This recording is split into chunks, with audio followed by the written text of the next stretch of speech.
Alright, what's going on? Welcome to part two, or the games I played portion of what you're missing from last week. So the list is long, which is I'm trying to branch out. I'm trying to get new games because I'm not getting tired of Wildstar, but I'm sort of getting bought.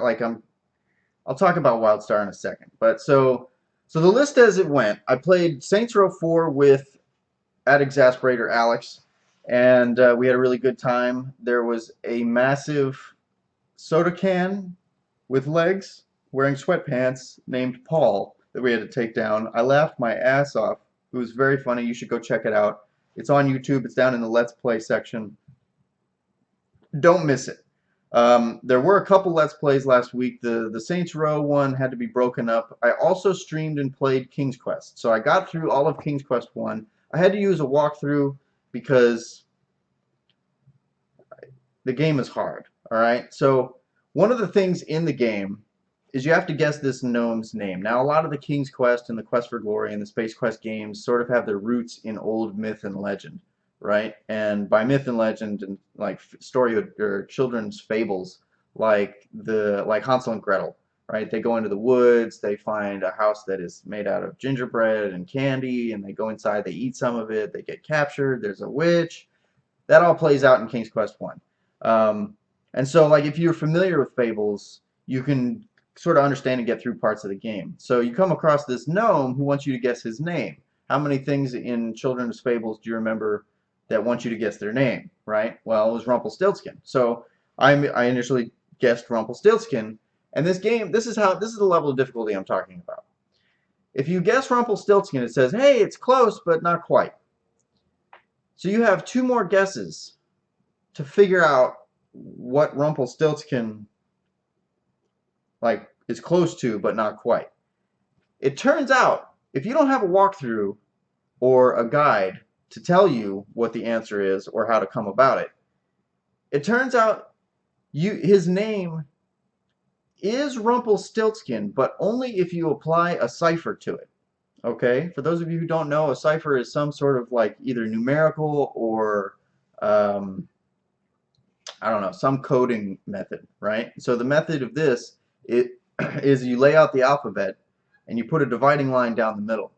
And Rumpelstiltskin spelled out is Rumpelstiltskin, obviously.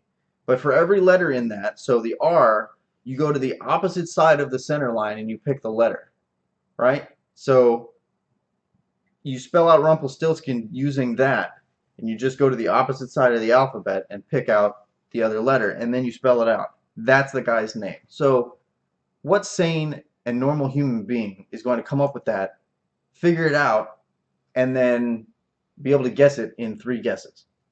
It's horseshit. But anyway, so I streamed King's Quest. We beat it. Go check it out. It's entertaining in its own way, in its 8-bit simplicity and complexity. So do with that what you will.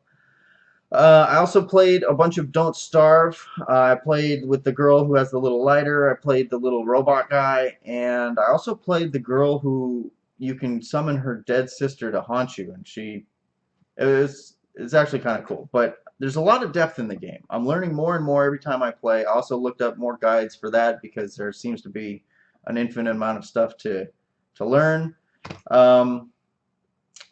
So that was good. I got some viewers on that, and we were talking about stuff on Friday night.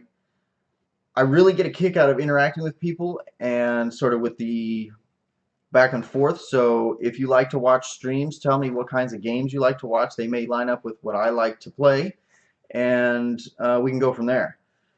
So Saints Row, King's Quest, Don't Starve. I definitely played Wildstar, and I'm in the attunement portion where I'm trying to get through the dungeons in the game on veteran difficulty. I would like to say that I am a skilled MMO player in that I've put my 10,000 plus hours in. And when I say that these dungeons are very hard, I want you to understand that what I'm saying, right? And I don't know whether I'm the problem or that it's just my group is repeatedly, that there are a few people who just, but I'm dying frequently enough that I'm pretty sure I'm the problem. So in struggling with all of that, I end up on Teamspeak, which is the voice chat that a lot of these games use, or a lot of the people in the games prefer to use. And I ended up having to hear a bunch of discussions from my guildmates talking about other guilds on the server. So one thing that, as with anywhere or any pursuit, I guess, where people are putting in a lot of time and energy and there's some skill involved, not a lot, mind you, but some, there's going to be competition. And why people care about who's the best guild on the server, I don't know. I never cared. Who gets the first kill of something. I mean, it's like it's an imaginary achievement in an imaginary world with a bunch of people that you don't know, that no one in your real life will care about. So, yeah, hearing my guildmates be as competitive as they were and talk shit about other guilds on the server and trying to take them down, and I'm better than them. Oh, you've got the best DPS in the on our server by far, and oh, those guys should be embarrassed. And I was embarrassed to be with these people and to be in that guild. So I maybe, I don't know, on my alts, I think I may be trying to find other guilds that are not so hardcore, because that's kind of a thing with the hardcore gaming, is that people just take it far too seriously. And I'm not looking to take it that seriously. So yeah, so I played Wildstar, and I'm starting to feel like it's more of a, at least on my one character, it sort of feels not like a job necessarily, but almost like a job. So I'm trying to branch out, play some other characters. I need to meet people and play with people, otherwise it just gets to feeling clinical, and I don't like that, and I don't enjoy it as much. So please, somebody come play Wildstar with me. We'll have our own characters. I'll play at your speed, and we'll just have fun together. All right? So I need you. I'm not wearing a big top hat and stars and stripes, but yeah, there you go. Lastly, I tried to play, or not lastly, I guess. I played Fallout New Vegas a little bit today. I streamed just the intro. Definitely a Fallout game. I don't know why, but it just feels, it doesn't feel right to me anymore. Like Fallout 3, I spent a lot of time in, and at the time, like 30 plus hours in a game was a lot of time for me. And so, I don't know, like it just feels weird to be in this game that I used to really just like lose myself in and be kind of bored. Like, I don't know, I just didn't get into it. Now, granted, I only gave it like half an hour, so it's not much of a chance. And I'd like to, I'm going to try to play more of that, and I'm going to try to play Witcher and Witcher 2. Maybe I'll just jump into Witcher 2 and sort of quit messing around with Witcher 1. I keep seeing these videos of Witcher 3, and I'm like, oh my god, I've got to play that. It's beautiful, and like the gameplay, everything just, I don't know. So I feel like I should play 1 and 2 to sort of get behind the character and the story and the world and all of what's going on there. But I don't know. I played the first one a little bit, and I don't know, struggling. So next week I'll probably try. Of course, now the name is slipping my mind, even though I just starts with a W. Anyway, I'm going to try to play that game next week, and we'll see Witcher, where it comes and where it goes and whether it sticks.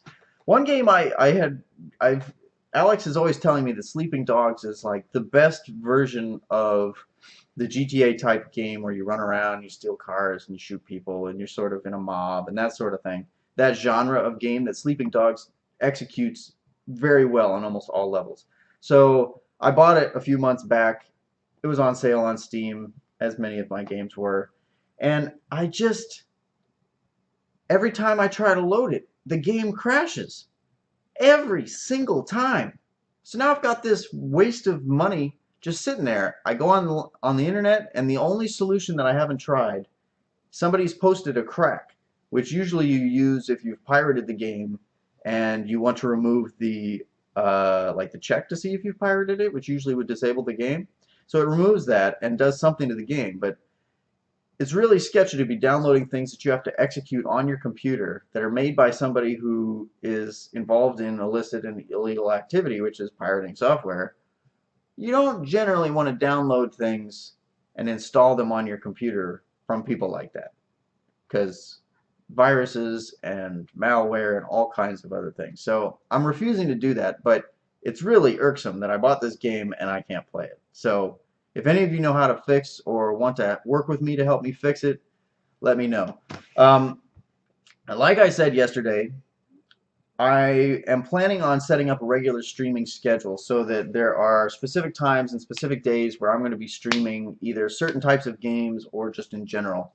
Um, so if you want to have that be a part of your weekly entertainment, you can do that, and it'll be a reliable time and uh, a reliable form of entertainment. So I guess if you have any time, I know that you guys don't like to interact a great amount. But if there are any times during the day or the evening that you would really be open or interested in doing this, or in streaming, either in playing the game with me or in watching the stream itself, or games that you want to watch me play, let me know. Let's talk about it.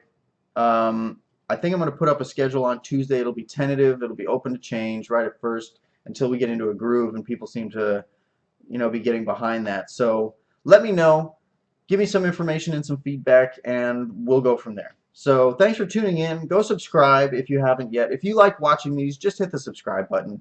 It doesn't inundate your email with, well, email, because that's what happens in email.